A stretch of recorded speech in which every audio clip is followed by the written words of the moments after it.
Hello, and thanks for joining us for our special Chicago Tonight coverage of the Republican National Convention. I'm Brandis Friedman. Former President Donald Trump's newly minted running mate is set to take the stage in Milwaukee tonight. This as this evening's speakers shift the focus to issues of national security and foreign policy. It's been a decade since a Republican won a statewide election in Illinois, but party leaders say they're working hard to reverse the political tide. Of course, former President Donald Trump and now his running mate, J.D. Vance, will play a role, as will a new state party leader who made a first appearance today since winning that title. Amanda Vinicky joins us now from Milwaukee's Fiserv Forum with more. Amanda. Yes, Brandis, several delegates to the Republican National Convention tell me that they are having the time of their lives. But that's not a huge surprise. If they're here, they are, of course, going to be some of the party's most fervent supporters and that of former President Donald Trump. Outside of this week and being here in Milwaukee, it's tough these days to be a Republican from Illinois. Just ask State Representative Charlie Meyer what it's like to be in the super minority. Wouldn't it be an amazing thing if we could see Donald Trump actually help Illinois gain seats back? I am one of 40 out of 118. You want to try to run a bill in Springfield that's good for your district? That's not easy when you're one of 40. As you heard, Meyer is hopeful that Trump is going to help elect more Republicans in Illinois, but he recognizes, he says, that in order for that to happen, members of his party have to recognize that policies and people like Trump that are popular in his part of the state, so in southern Illinois, are not necessarily going to fly in the suburbs where moderates have classically performed better. Now, there's a divide that has long been simmering between conservatives and moderates. Is that longest source of tension in Illinois, but really reaching a fever pitch this year. And these sorts of divisions are actually what chased out the outgoing chair of the Illinois Republican Party in a stinging resignation letter. Don Tracy quit after a self-titled grassroots movement went after him and other party leaders. But there are some people that seem to want to create divisions within the party, like divisions between the so-called grassroots and the so-called establishment. And there is no such thing, really. It's one party. We need to be one Republican Party. And sure, in the primaries, there's going to be divisions, but it shouldn't be between grassroots and establishment or any of the groups. It should be between the candidates. But once it's over, we unite as one party, not separate divisions. Tracy says he fully backs his successor, that is attorney Kathy Salvi. She was the Republican nominee for U.S. Senate, lost to incumbent Democrat Tammy Duckworth. In her first public speech since winning the chair's race on Friday, Salvi talked about building bridges. We are not the party of division and divisiveness. We are the party of hope and optimism and a better Illinois and a better future for America and our children.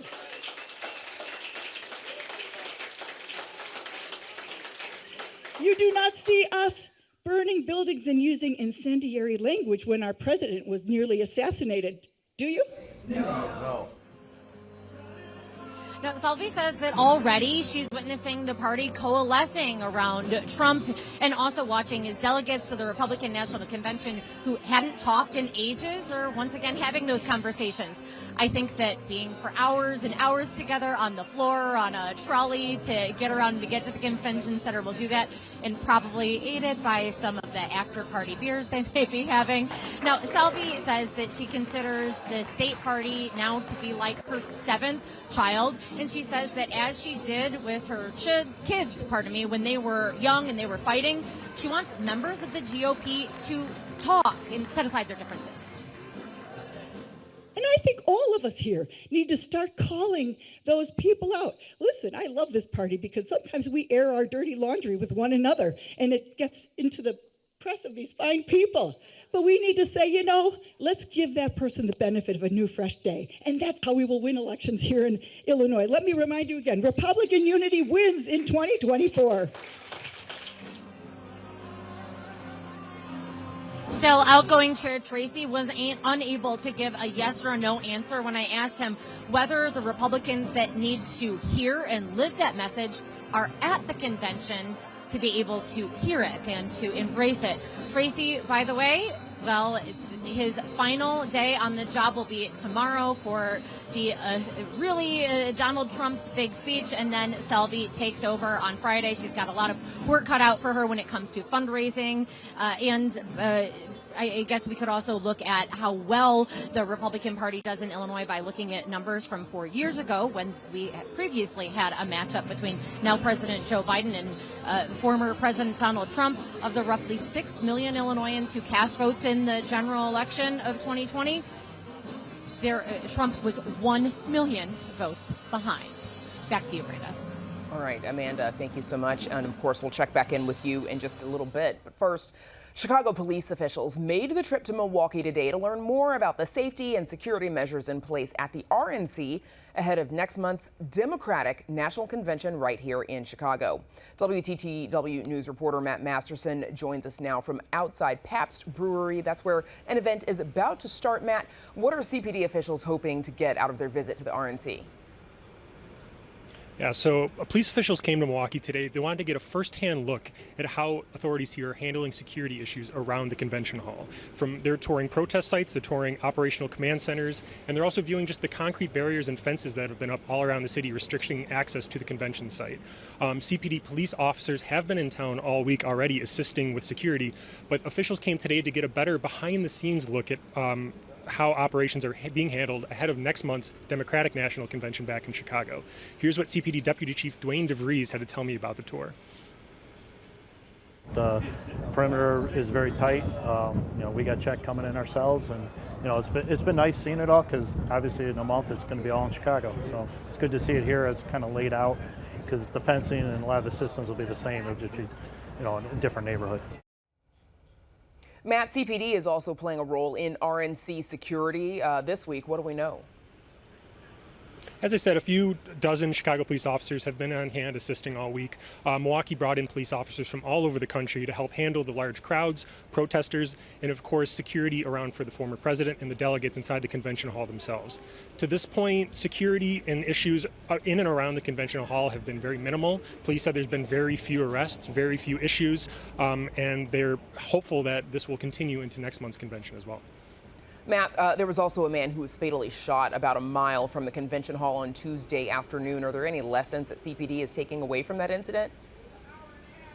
So that shooting involved police officers who were in town from Columbus, Ohio to help with RNC security. They were outside the convention center site, the security footprint, and they said they intervened when they saw a man with 2 knives attacking another person. So Chief DeVries told me that outside police coming to Chicago for the Democratic National Convention will be stationed within that security footprint. It's only going to be Chicago police officers who are out handling issues in the community during this convention. He called the shooting an unfortunate situation, but he said officers are trained to intervene when they spot violent crime. And something we've been spending a lot of time talking about here, how is CPD preparing for the extensive protests that are expected at the DNC next month here in Chicago? Chicago, of course, is no stranger to protests, both large and small, but CPD officers have been undergoing trainings for months, not only about how to properly handle large crowds, but also de-escalation tactics and ways to protect protesters' First Amendment rights. This is what Chief DeVries had to say about Chicago's plans for next month. We've been having protests in Chicago every weekend, and they have been peaceful. As the city of Chicago, we won't tolerate criminal activity, vandalism, or violence, but as long as people are peaceful and want to speak their voices, we have no problem with that. And of course, Matt, we mentioned that you were out there in front of Pabst Brewery. What is going on there? Yeah, there's an event here tonight. It's a group of anti-Trump Republicans who are including former Illinois Congressman Joe Walsh, who are speaking at an event here tonight outside of the RNC. Okay, Matt Masterson there in Milwaukee for us. Thanks so much, Matt. And now we go back inside Fiserv Forum and Amanda with Illinois Republican Congressman Darin LaHood there. Amanda.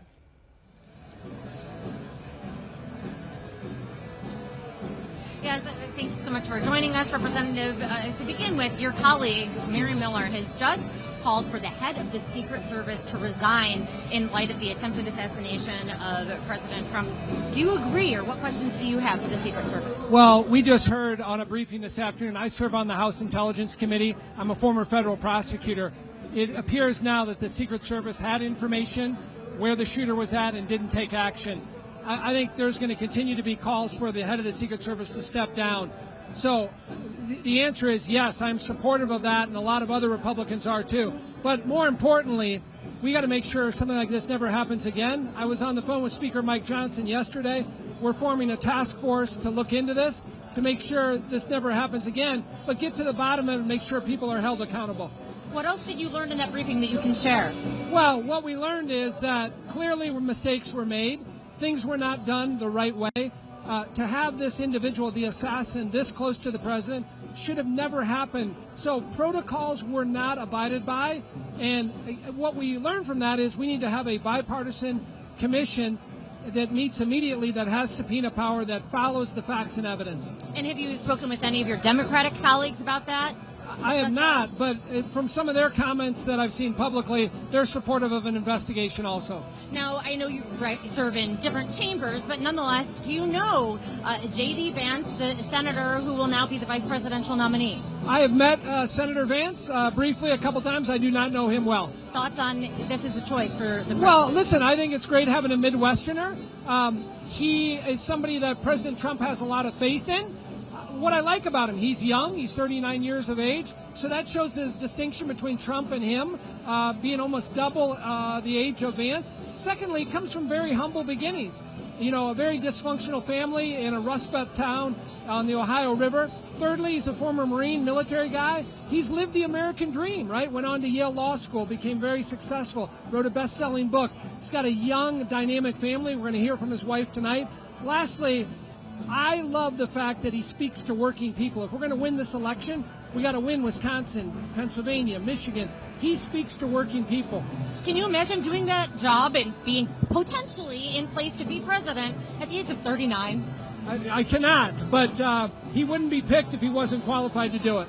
Now, I'm curious, your father, who I also knew and covered when he was in politics, he served as he was a Republican, but he served under a Democratic administration as the transportation secretary under President Barack Obama.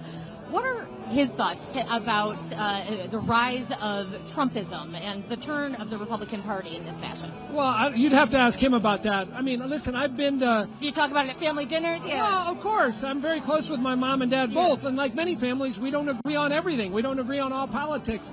I'm much more conservative. I have a much more conservative district. But our Republican Party has changed.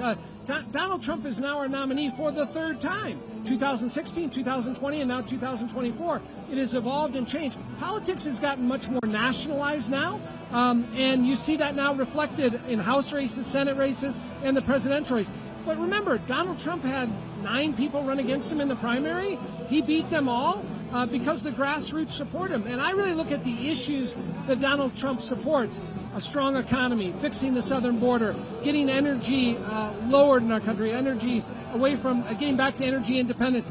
People are sick and tired of wokeism and cancel culture. Lastly, politics are about the future, not about the past. When you look at the binary decision between Trump and Biden, it's very clear the energy, the enthusiasm, the optimism at this convention with Trump instead of Biden. So speaking of, there's reporting that now President Biden has COVID, just putting that out there. And of course, as you noted, the path that President Trump has taken to get the party's nomination, vastly different with competition versus the clear path that Biden had until now. Is it better or worse for your party if President Biden is the Democrats' nominee? Well, I don't want to get into their politics. They're going to have to make that decision. But this race for president changed when 2 monumental things happened. That debate performance 3 weeks ago was a disaster. There's no way to put lipstick on a pig. Democrats are in a free fall right now because of that. And then you look at the events that happened on Saturday. That changed the dynamics. That iconic picture of President Trump saying, "Fight, fight, fight," with blood dripping down his face, shows strength, shows courage, shows leadership. And I think, that has really set the tone for this convention. We have so much optimism, togetherness, unity. And so I think the Democrats are in deep trouble, but we have to stay focused and disciplined on what we need to do between now and November 5th. But this convention, I think, sets the tone very well for the next 2 months. Well, thank you so much for your time. Once again, that is U.S. Representative Darin LaHood. All right, Amanda, thank you. And of course, our thanks to Representative LaHood as well. We'll see you again in a little bit. And now we go out to reporter Nick Blumberg, who is also in Milwaukee covering the RNC. Nick, you were at the Illinois Republican breakfast this morning. What was on their agenda?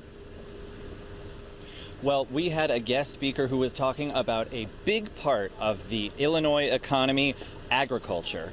U.S. Congressman G.T. Thompson of Pennsylvania, who's the chair of the House Agriculture Committee, he said that Illinois' farmers are keeping the economy moving and keeping the nation fed. Now, he was joking that he wasn't even going to try to compare the size of the average Pennsylvania farm to the average Illinois farm, saying folks in the land of Lincoln measure their acreage in 5 digits. In Pennsylvania, it's just 3.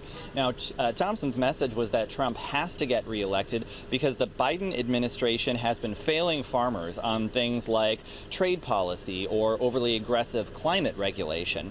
Now, that's a problem for him because, as Thompson put it, rural America is essential America. He got a big cosign on those comments from Congresswoman Mary Miller of Illinois. Here's a bit of what they both had to say. Everybody knows what the EPA is right now, right? It's the Excessive Punishment Agency. Thank you also for bringing up the communist environmental movement, the Green Bag deal that Donald Trump has called out as a sham issue. And I want to tell you, as a farmer, we love CO2, and trees and plants love it too. They have demonized the miracle molecule that causes things to grow. So some pretty fiery words there from Miller and some comments that don't exactly align with the scientific consensus. Her comments were echoed by her husband, State Representative Chris Miller. He says the idea that greenhouse gases are a major contributor to human-caused climate change, warming the planet to unsafe temperatures and creating extreme patterns of weather. He just doesn't think that's true. Miller says we don't have a climate crisis, we have a common sense crisis. He denies the data that scientists use to come to that widespread consensus, saying he's 70 years old, he's got 70 years of data, and he just doesn't see it. Nick, the focus from the Illinois delegation's guest speaker this morning was on a huge part of the Illinois economy. What was his message? Well, he was concerned about agriculture and carbon emissions, and we heard the reaction there from the Millers, but some of the other folks in the delegation took a more nuanced stance on things. The Inflation Reduction Act that the Biden administration has put into place, the idea there is a bit more carrot than stick. It's set aside some $20 billion to support what the USDA calls climate-smart agriculture and forestry practices, according to an analysis from the Yale School of the Environment. That got kicked off last year with a total of $3.1 billion in investment to help farmers keep churning out crops while cutting some of the damaging greenhouse gases. So we asked about those issues, about what the administration's doing, whether climate change is an issue. We talked with Illinois' outgoing Republican Party chairman, Don Tracy. Here's a bit of what he had to say about the issue of climate. Republicans are environmentalists. Richard Nixon, a Republican president, he gave birth to the EPA. And we recognize there is climate change. There are issues out there. We need to make this a better, cleaner world. But we're not crazy climate change crisis. There is no climate crisis. There are climate issues. They need to be addressed. But we're not crazy environmentalists. We're rational environmentalists. On a lighter note, Brandis, I already knew that Illinois led the nation in pumpkin production. I learned during Thompson's speech that Illinois also leads the nation in horseradish production. So think of that the next time you're enjoying a nice prime rib. Back to you. The more you know, Nick. I learn something every day in this job, don't we? All right, thank you. And we're back in a moment with more from the Republican National Convention in Milwaukee with our entire Spotlight Politics team, so stay with us. Chicago Tonight is made possible in part by the Alexandra and John Nichols family, the Jim and Kay Mabee family, the Polk Brothers Foundation, and the support of these donors.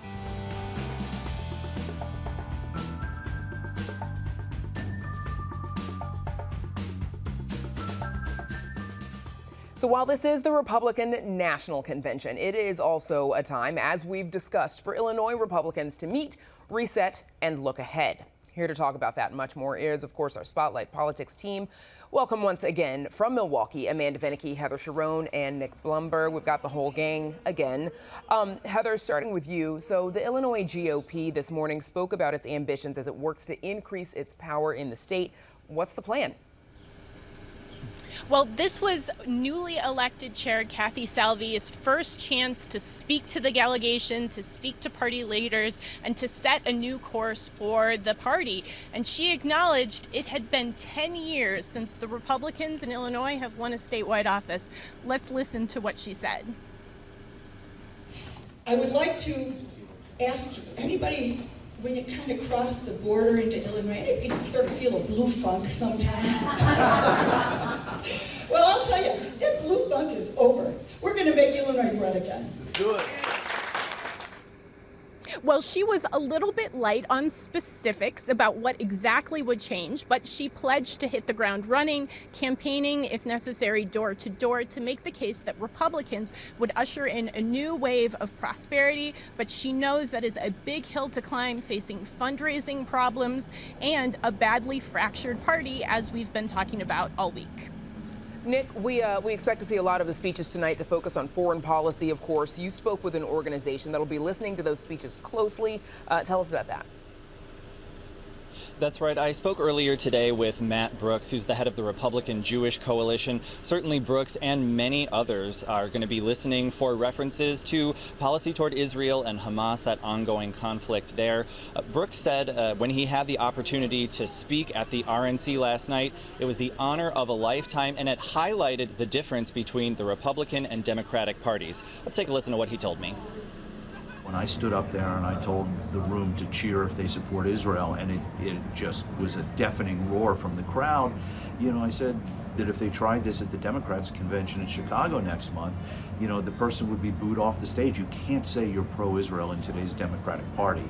And I think it's important that the Jewish community know that there is a real difference and that there is one pro-Israel party, and it's the Republican Party.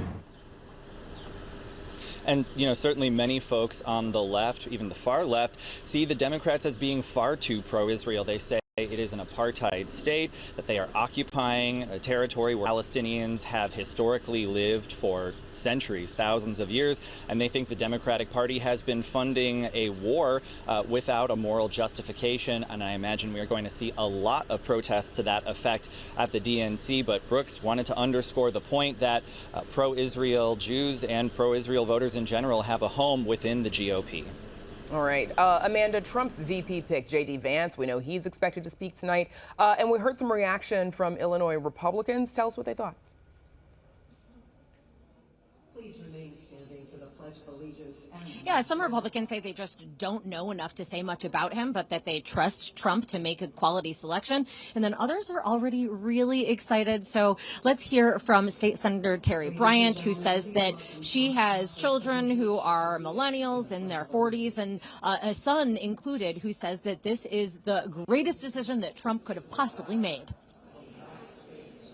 That is a demographic that we really want to focus on, and I think they're going to love J.D. Vance. And again, remember, I come from the part of Illinois that we know is God's country, and in that part of the country, J.D. Vance's story resonates loud and clear. We're very excited about having him. Welcome, Jenny Theo. That is, of course, the exact opposite impression that we got from Governor J.B. Pritzker just the other day when asked about it. And he said that he could go on and on about the reasons that Vance would be bad for the country, and believes that he has extremist views, particularly when it comes to an issue near and dear to Pritzker's heart and his political agenda, and that is reproductive rights. So let's hear from what Pritzker had to say about what he believes are Vance's abhorrent views that are going to chase independence away. He is someone who has very extremist views. As you may know, he is not just anti-choice against reproductive rights, but he also thinks that if you've been raped or have had incest committed against you, that you should be forced to have that child. He is someone who has ridiculed women's rights. And there's a pretty long list of very, very extreme views that he holds. And I think, of course, it's in keeping with the MAGA extremism of the broader Republican Party. So again, he said that this is something that he's not surprised is being embraced by Republicans here at the RNC, but Pritzker believes that this is not a pick that is going to help the ticket for Trump. Amanda, I hear them singing the national anthem there behind you, getting started for the evening's primetime speeches. Obviously, we'll have a lot more discussion on all of that later on tonight at 10. Amanda Vinicky, Heather Sharon, Nick Blumberg. Thanks, team. And that is our show for now. Be sure to join us for more live convention coverage tonight at 10 as we break down day 3 of the Republican National Convention. In the meantime, be sure to check out our website for a live blog covering the latest news from the convention. Now, for all of us here at Chicago Tonight, I'm Brandis Friedman. Thank you for watching. Stay healthy and safe, and we'll see you at 10.